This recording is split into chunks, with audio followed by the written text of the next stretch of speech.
Hello everyone, today we will start the chapter forest and wild life resources. तो सबसे पहले हम बात करेंगे वाइल्ड लाइफ रिसोर्स की और फॉरेस्ट की कि इंडिया के अंदर जो फ्लोरा एंड फ्यूना की जो डाइवर्सिटी है वो काफ़ी ज़्यादा पाई जाती है।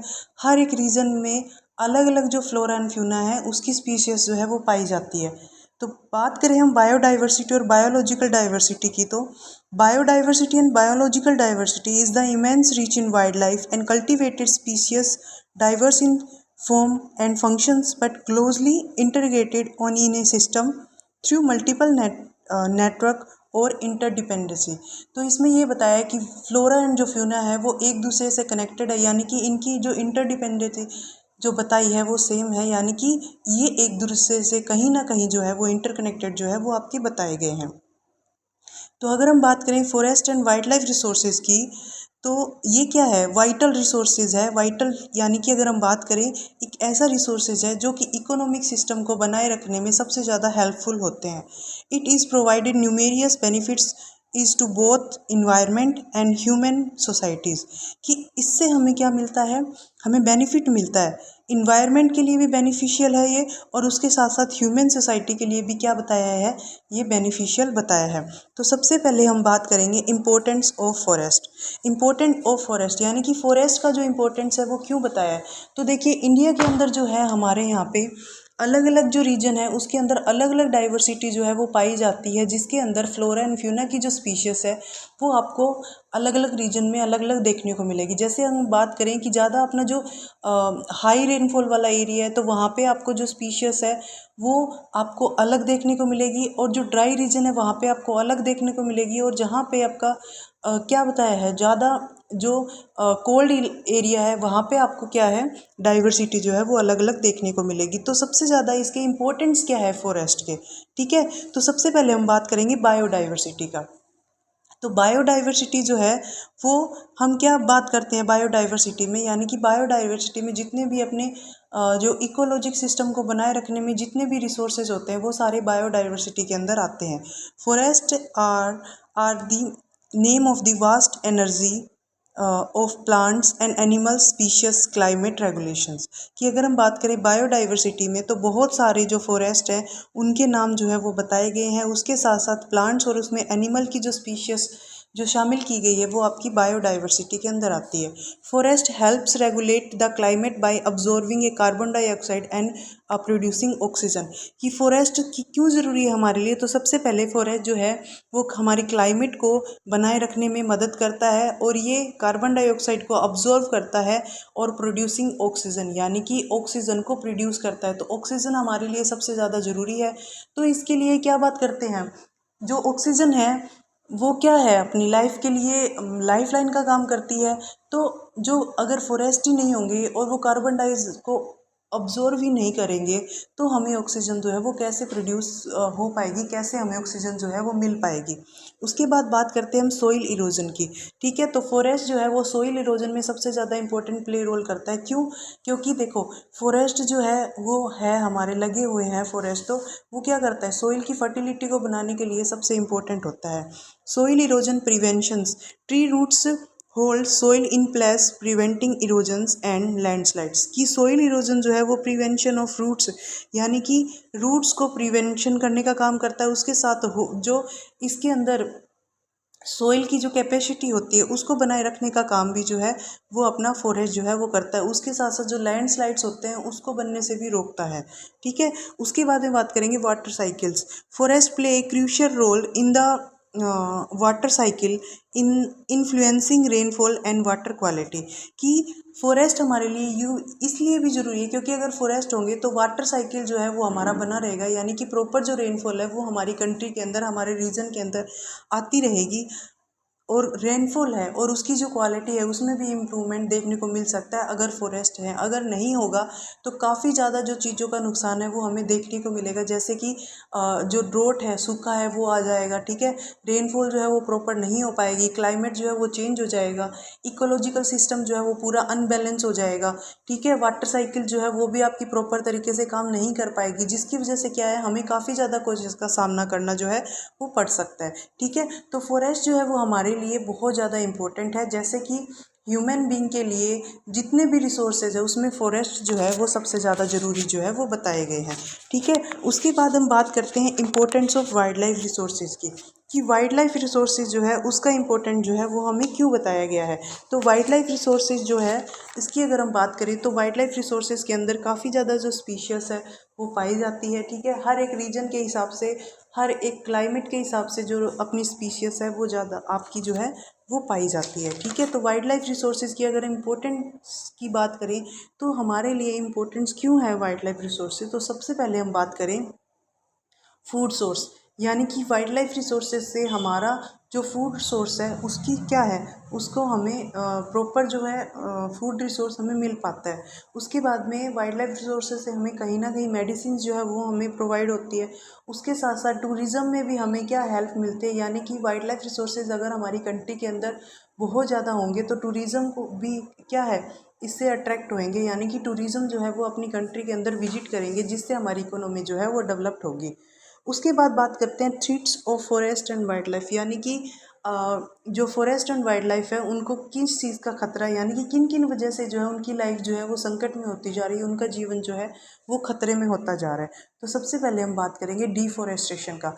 अब देखो, डिफॉरेस्टेशन यानी कि पेड़ों को काट रहे हैं लोग, जो है अपनी ज़रूरत के लिए, अपने मतलब के लिए क्या करते जा रहे हैं, वो पेड़ों को काटते जा रहे हैं, जिसकी वजह से क्या होता जा रहा है, जो एनिमल लाइफ है वो बहुत ज़्यादा इफेक्ट होती जा रही है। अब देखो आज अब भी मतलब आप जो है वो अपनी मतलब लाइफ में भी ये चीज़ें जो है वो आप देखते हो, फेस करते हो, कि लोग जो है क्या करते हैं, फैक्ट्री लगाते हैं, बिजनेस लगाते हैं, तो क्या करते हैं, इस लैंडफॉर्म्स की कमी होने के कारण वो क्या करते हैं, जंगलों को काट रहे हैं और वहाँ पे क्या है, फैक्ट्री को एस्टेब्लिश कर रहे हैं, जिसकी वजह से क्या हो रहा है, आजकल तुम देखते हो कि जो जानवर है वो सड़कों पे उतर आए हैं। क्यों उतर आए हैं सड़कों पे, क्योंकि उनके रहने के लिए जो उनके जो होम था वो तो तुमने छीन लिया, वो तो ह्यूमंस ने अपनी नीड के लिए ख़त्म कर रहे हैं जंगलों को।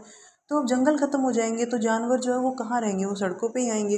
तो क्या हो रहा है, डिफॉरेस्टेशन की वजह से जो वाइल्ड लाइफ है और जो फॉरेस्ट है उनको जो है बहुत खतरा पहुंचता जा रहा है, उनको नुकसान होता जा रहा है। उसके बाद बात करेंगे हैबिटेट जो है, हैबिटेट लॉस की बात करेंगे, कि हमारे यहाँ पे जो स्पीशीज़ होनी चाहिए, यानी कि पहले कुछ और स्पीशीज़ थी और अब जो स्पीशीज़ है वो हमें दिखने को नहीं मिलती है। हमारा जो नेचर है, जो नेचुरल चीज़ें जो है वो होनी चाहिए वो हमें नहीं देखने को मिलती है। इसकी वजह से हमारा हैबिटेट, यानी कि हमारा जो कल्चर है वाइल्ड लाइफ और फॉरेस्ट का, वो जो है वो ख़त्म होता जा रहा है।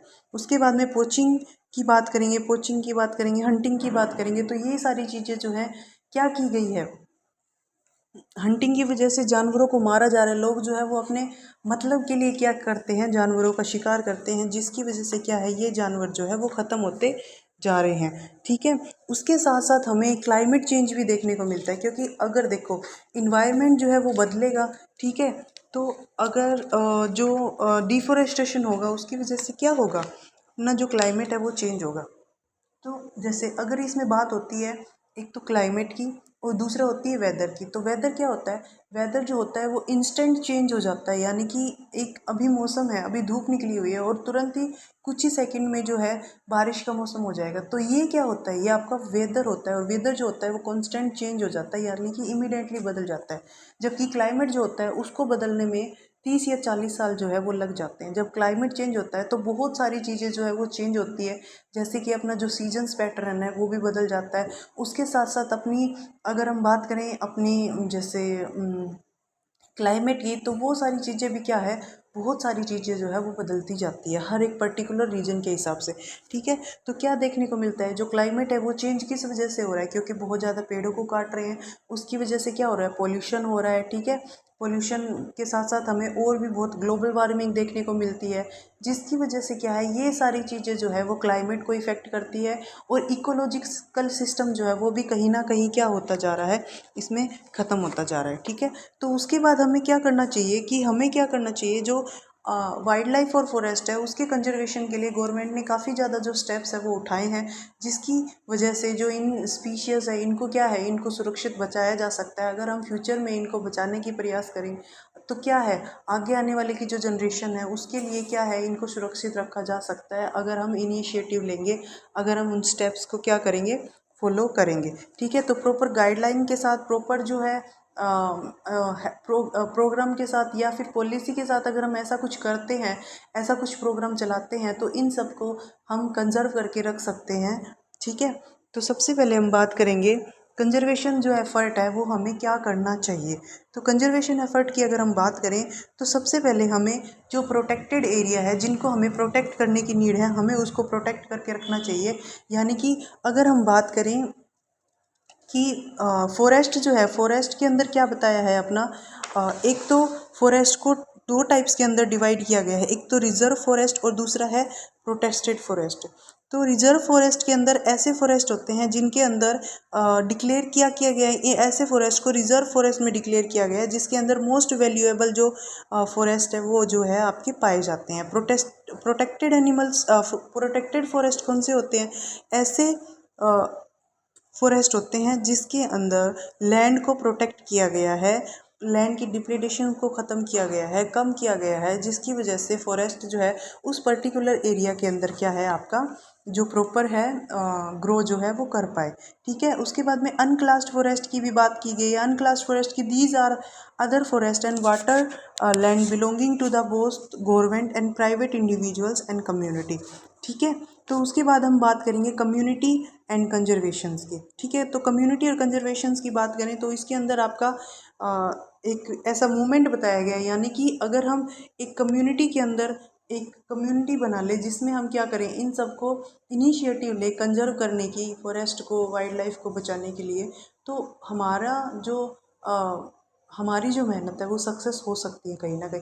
तो इसका एक बेस्ट एग्जांपल हम बात करेंगे तो फेमस चिपकू मूवमेंट जो है, जो कि हिमालय के एरिया में हुआ था, वहाँ पे क्या है कि लोग जो है, गवर्नमेंट ने क्या कर दिया था, पेड़ों को काटने की परमिशन दे दी थी, लेकिन वहाँ के जो लोग हैं तो क्या उन्होंने क्या किया था, वो पेड़ों पे आप आके चिपक गए थे और अपने पेड़ों को काटने से बचाने के लिए उन्होंने ऐसा इनिशिएटिव जो है वो लिया था। पूरी की पूरी उन उस वहाँ के पूरे विलेज की जो कम्युनिटी है वो वहाँ पे आ गई थी, और उसके साथ साथ क्या हुआ था, उन्होंने ये अटेम्प्ट जो है वो इनका काफ़ी ज़्यादा सक्सेसफुल जो था वो रहा था।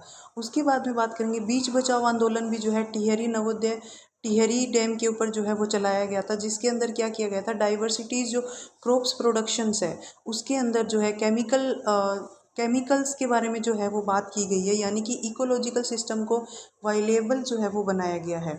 ठीक है, इंडिया के अंदर हम बात करें तो काफ़ी ज़्यादा फॉरेस्ट जो प्रोग्राम है, यानी कि मैनेजमेंट जो प्रोग्राम है वो चलाया गया है, जिससे हम बात करते हैं JFM से हम क्या करते हैं उसको रिकॉग्नाइज करते हैं। फॉरेस्ट मैनेजमेंट प्रोग्राम जो है वो काफ़ी ज़्यादा फ्लरिश हुआ है, जिसकी वजह से क्या हुआ है, जो फॉरेस्ट है उसको बचाने के लिए इनिशिएटिव जो है वो लिया गया है। The programme has been an informal exist in 1988 की ये जो प्रोग्राम है इसको ये कब एग्जिस्ट में आया था, तो 1988 अंदर आया था, जहाँ पे उड़ीसा के अंदर जो है सबसे पहला ये जो प्रोग्राम है वो सबसे पहले स्टार्ट किया गया था। ठीक है, JFM depends on a formation of local institution that undertake protection activities mostly and degraded forest, land managed and forest department। तो JFM जो है वो किस बात पे डिपेंड करता है, यानी कि जो विलेज है उसके जो इंस्टीट्यूशंस है उसमें जितनी भी एक्टिविटी होगी उन सबको वो प्रोटेक्ट करने का काम करेगा, यानी कि जंगलों को प्रोटेक्ट जो है वो करने का काम करेगा उसके साथ साथ। और ये जो प्रोग्राम है वो सक्सेसफुल भी हुआ था कहीं ना कहीं अगर हम बात करें, और जंगलों को बचाने के लिए, यानी कि फॉरेस्ट को बचाने के लिए, वाइल्ड लाइफ को बचाने के लिए काफ़ी ज़्यादा जो प्रयास है वो किए गए हैं, यानी कि अलग अलग जगह पे प्रोजेक्ट टाइगर जो है, प्रोजेक्ट टाइगर के लिए भी अगर हम बात करें तो लॉन्च किया गया है 1973 में, जिसके अंदर टाइगर को कंजर्व किया गया था। उसके साथ साथ और भी जो नेशनल पार्क्स है वो बनाए गए हैं, जिसके अंदर मेन जो नेशनल पार्क की अगर हम बात करें तो कॉर्बेट नेशनल पार्क जो है कि उत्तराखंड में बनाया गया है, सुंदरबन नेशनल पार्क जो है वेस्ट बंगाल के अंदर बनाया गया है।